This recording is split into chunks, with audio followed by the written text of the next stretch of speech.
Hi மகளே, தாவிக கட்சிக்கும் தாவிக கட்சியின் தலைவர் விஜய் அவர்களுக்கும் வாழ்த்துக்களை தெரிவித்துக் கொள்வதும் கூடுதலான இடங்களை கைப்பற்றி அடுத்த முதல்வராகுவதற்கான வாய்ப்புகள் தற்பொழுது விஜய் அவர்களுக்கு காணப்படுது. கங்க்ராச்சுலேஷன் விஜய் அவர்களே. இந்த தமிழக சட்டமன்ற தேர்தலும் இலங்கையில் நடைபெற்ற ஜனாதிபதி தேர்தலும் இரண்டுக்கும் இடையிலான பாரிய ஒற்றுமையும் காணப்படுதுங்க. 2024 என்பிபி அரசாங்கத்தால ஜனாதிபதி அனுரகுமார் திசாநாயக் அவர்கள் ஜனாதிபதியாக தெரிவு செய்யப்பட்டாங்க. 2026 ஆண்டு தமிழகத்துல ஒரு புதிய கட்சி 2 வருட அனுபவத்தை பெற்ற ஒரு கட்சி என்ன செய்யுது, ஆட்சி அமைக்கக்கூடிய ஒரு நிலை உருவாகி இருக்கு. இந்த வீடியோல இந்த 2 அம்சங்களை பத்தி தான் பார்க்க போறோம். வாங்க வீடியோக்குள்ள போகலாம். உண்மையிலே 2024 தொடக்கம் 2026 இலங்கையிலும் இந்தியாவில் நடந்த மிகப்பெரிய மாற்றங்களாக நம்ம பார்க்கிறது. 2 பாரம்பரிய கட்சிகள்ல வீழ்ச்சியினால ஒரு புதிய கட்சி உருவாச்சு. ஆனா இலங்கையில என்பிபி கட்சி பழைய கட்சியாக இருந்தாலும் ஜேவிபி என்ற பெயர்ல இருந்தாலும் என்பிபி என்ற பெயர்ல புதிய கட்சியாக பரிணமித்து ஜனாதிபதியாக அனுரகுமார் திசாநாயக் அவர்கள். ஆனால் இந்தியால 2 வருடம் அனுபவமற்ற ஒரு கட்சி இளைஞர்களின் பாரிய எழுச்சியால பெண்கள்ல ஆதரவால ஒரு தமிழ்நாட்டையே மாற்றி போட்ட ஒரு தேர்தலாக மாற்றி இருந்ததுன்னா இந்த 2026 வருடம் நடந்த இந்த தேர்தலை தான் சொல்லணும். அது நம்ம தமிழக சட்டமன்ற தேர்தல் குறிப்பிடக்கூடாது. விஜய் அவர்கள தேர்தல், தாவேகா அவர்கள தேர்தல், தாவேகா கட்சியின் தேர்தல் என்று தான் குறிப்பிடணும். அந்த அளவுக்கு இந்த தாவேகா உலக மக்களை கவர்ந்துருந்துச்சு, இந்திய மக்களை கவர்ந்துருந்துச்சு, அதே போல தமிழக மக்களை கவர்ந்துருந்துச்சுன்னு தான் குறிப்பிடணும். பாரம்பரிய கட்சிகள் வீழ்ச்சி. அதிமுக திமுக 2 கட்சிகள் கிட்டத்தட்ட 50 வருடங்கள் 70 வருடங்கள் வரலாற்றை கொண்ட 2 கட்சிகளை சுக்காக நொறுக்கி இருக்குன்னு தான் குறிப்பிடணும். ஒரு முதலமைச்சர் கையிலே இருந்து முதலமைச்சரே அவர தொகுதியில வெற்றி பெற முடியாத அளவுக்கு உழைச்சிருக்காரு விஜய் என்னும் நான் என்று அரியணையில் ஏறப்போகும் நாள இந்த உலகமே எதிர்பார்த்து கொண்டிருக்கு. இது பொறுத்து பார்க்கலாம். அதே போல நடக்கிறது. அடுத்தது 2வது நம்ம 2 நாடுகளுக்கு இடையிலான இந்த தேர்தல்கள்ல ஒப்பிட்டு பார்க்கக்குள்ள சொல்லப்படுகிற விஷயம் 3வது சக்திகளின் எழுச்சி.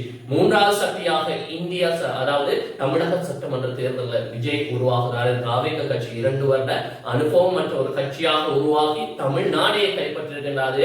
நம்ம வைக்கக்கூடிய ஒன்றாக இருக்கு. அதே போல இலங்கையின் என்பிபி கட்சி 3வது சக்தியாக உருவாகி ஆட்சியை கைப்பற்றிச்சு. இந்த 3வது சக்தியாக உருவாகி ஆட்சியை கைப்பற்றதுக்கு முதன்மை காரணியாக அமைகிறது என்னன்னா, இந்த ஊழலற்ற அரசாங்கத்தை நாங்க எப்பவும் கொண்டு வருவோம். திமுகவுக்கு எதிராக தமிழக சட்டமன்ற தேர்தலில் தாவேகா தலைவர் பல இடங்கள்ல பல வாரியான கருத்துக்களை தெரிவிக்கிறார். அதுல திமுகவை ஊழலற்ற அரசாங்கம், ஊழல் கொண்ட அரசாங்கம் என்று குறிப்பிட்டு நாங்க ஆட்சி அமைச்சு அது ஊழலற்ற அரசாங்கமாக அமையும் என்பதை அவர் தெரிவித்ததும் இந்த வெற்றிக்கு ஒரு காரணியாக இருக்கு. அதே போல இலங்கையில இந்த பெண்கள்ல மன்னிக்கணும், இந்தியாவில் இந்த பெண்கள்ல பாதுகாப்பை முதன்மையாக வச்சுதான் விஜய் அவர்கள் பேசியது. பெண்கள்ல ஓட்கள் கூடுதலாக தாவேகாவுக்கு வந்ததும் ஒரு சிறப்பம்சமாக காணப்படுகிறது.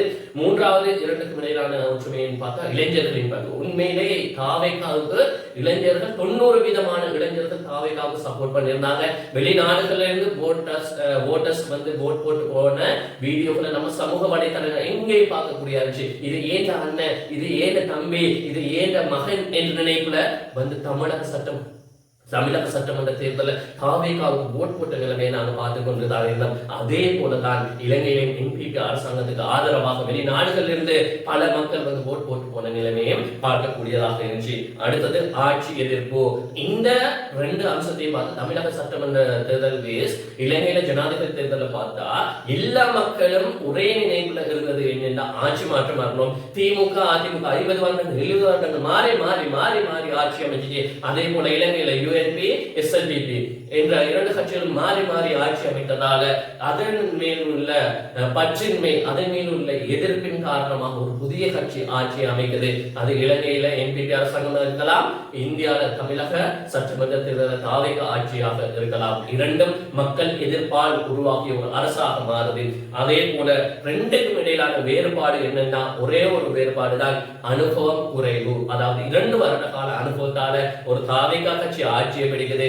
அதே போல என்பிபி அரசாங்கம் என்பது அனுபவம் குறைந்த அரசாங்கம் அல்ல, கிட்டத்தட்ட 60-70 வருடங்கள் அனுபவத்தை கொண்ட ஆனால் நிர்வாக அனுபவமற்ற அரசாங்கமாக இருக்குது.